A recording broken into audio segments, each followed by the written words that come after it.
Yes, after swearing in, Prime Minister Narendra Modi has taken charge as PM for the third time today.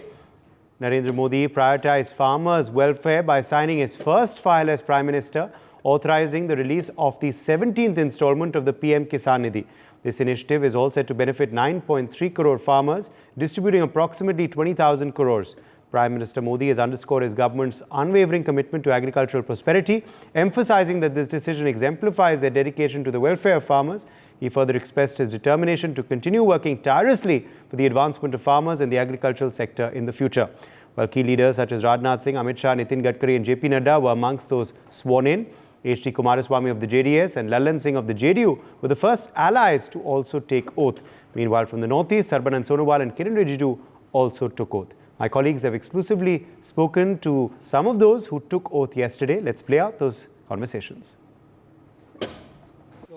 A grand oath-taking ceremony that took place where the formation of Modi 3.0 also came into existing, where we are joined by MP Ma'am Raksha Ji. Ma'am, my very first question आपके लिए यही रहेगा कि you were one of the members जिन्होंने भी oath लिया, one of the very few women members, MPs who took oath. How do you feel about that very achievement, that very oath ceremony that you took?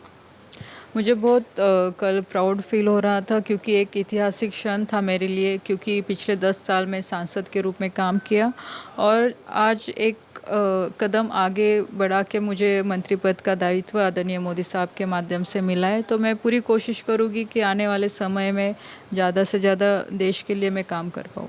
और अगर आप youngest women MP भी थी और as a women empowerment का बात करें या विमेन अपॉर्चुनिटीज़ बात करें, अगर हम पार्लियामेंट में बात करें, कितना ये एक कितना आगे जा रहा है ये विमेन एम्पावरमेंट का जो स्ट्रक्चर है? आप देख सकते हो कि इस बार मतलब लास्ट हमारा जो सेशन था कि तब आदरणीय मोदी जी ने महिलाओं के आरक्षण की बात की। 33% आरक्षण महिलाओं के लिए विधानसभा और लोकसभा के लिए दिया गया है कि महिलाओं ने भी आगे आना चाहिए। देश के विकास में उनकी भागीदारी भी उतने ही महत्वपूर्वक है जो पहले से हमारे देश में चलती आई है। कि आप पहले का इतिहास देख सकते हैं कि भारत में ऐसे कई महिला होके गई है कि उन्होंने अपने देश के विकास के लिए पहले से काम किया है।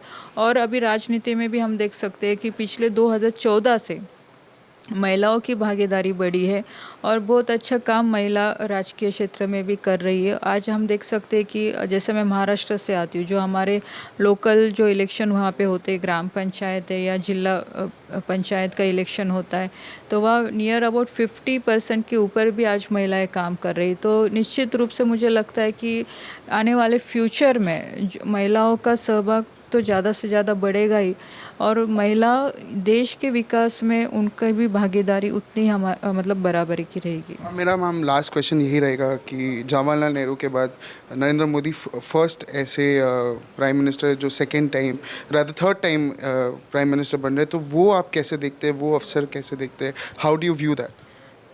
देखो, अगर देश को एक सही दिशा में अगर लेके जाना है तो एक स्टेबल गवर्नमेंट होना बहुत ज़रूरी है। और मुझे लगता है कि आज देश के लोगों ने मोदी साहब को इसके लिए चुना है। मोदी साहब के ऊपर लोगों को भरोसा है, इसलिए तीसरी बार भी लोगों ने एनडीए की सरकार को यहाँ पे हमारे देश में लाया।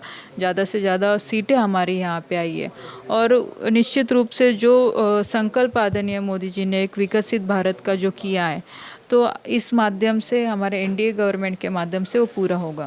Thank you, ma'am. Thank you so much. So yes, viewers, this was Raksha Khatse ji who spoke about the opportunities and also the formation of Modi 3.0 and also her vote taking that she took yesterday, where she was one of the few MPs who were part of the MOS. This is me, Brian Anthony Thomas, signing off with camera person Pawan for NewsX Delhi.